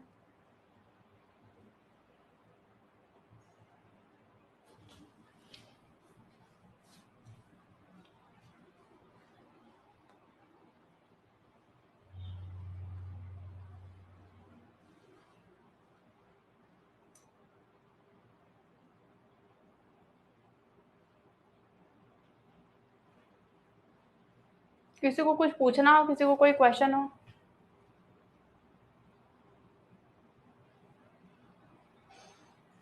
जब सॉफ्टवेयर का क्लास हमने लिया था तनु, तो हमने बताया था कि कौन कौन सा इंपॉर्टेंट है। प्लेगरिज्म सॉफ्टवेयर, रेफरेंसिंग का सॉफ्टवेयर, ये सब इंपॉर्टेंट है। ये कर लेना सब लोग, जो भी सारे सॉफ्टवेयर हमने लिखवाए हैं वो इंपॉर्टेंट है।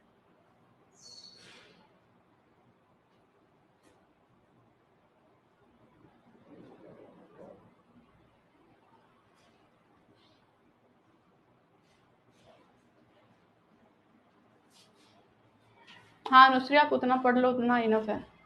बाकी एमसीक्यू करा रहे तो किस किस टाइप का आता है, कैसे कैसे चीजें अलग से पूछती हैं, वो सारी चीजें हम लोग डिस्कस कर रहे हैं।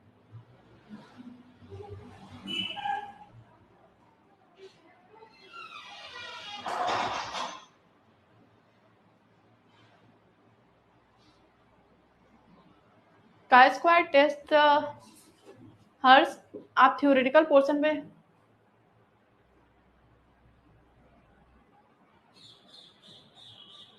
क्वेश्चन कर ले, नहीं रटना नहीं है, समझना है चीजों को, क्योंकि क्वेश्चन मॉडिफाई करके आ गए, यही क्वेश्चन नहीं आ जाएगा इस बार। तो पता भी नहीं कि कैसा पेपर बनेगा, क्योंकि यूनिवर्सिटी पेपर नहीं बना रही है। तो प्लीज रटने का ट्राई मत करो, सारे ऑप्शन को हम समझा रहे हैं, अगर कुछ सारे ऑप्शन को पढ़ो, एमसीक्यू के टाइम जो भी नहीं समझ में आ रहा तो वो पूछो। ऐसा नहीं कि आप सीधे मतलब वही रट लोगे तो आ जाएगा। हाँ, एक या दो, बस एक न्यूमेरिकल आ सकते हैं सर ना, ज्यादा नहीं। 35 क्वेश्चन है, आपसे नॉर्मल चीजें, मॉडरेट चीजें पूछेगा।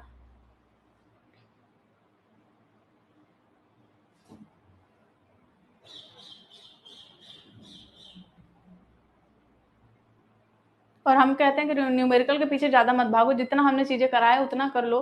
एक दो न्यूमेरिकल पूछेगा, ज्यादा नहीं, तो ज्यादा उस पर फोकस मत करो, अपना थ्योरेटिकल कॉन्सेप्ट को क्लियर करो। ठीक है।